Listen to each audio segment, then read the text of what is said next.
uno si toglie la vita. Chi è la colpa delle coppie che non sanno affrontare i loro problemi?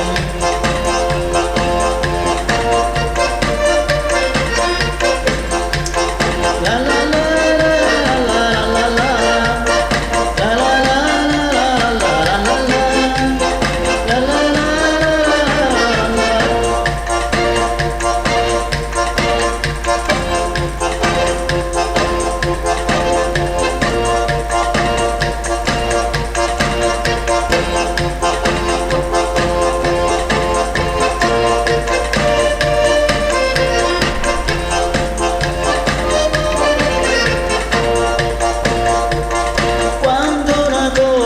si mette insieme, vedono solo rose e fiori, con il tempo arriveranno tanti dolori, ostacoli da superare, con tanti cancelli chiusi a chiave.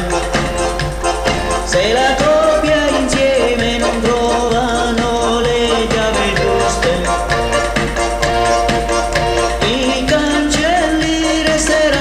a vita.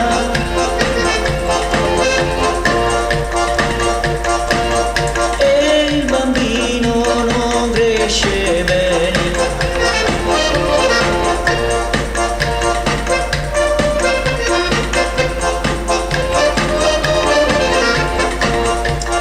Invece se la coppia trovano le chiavi giuste, si aprono tutti i cancelli, riescono a battere ogni dolore e sofferenza, così il bambino cresce felice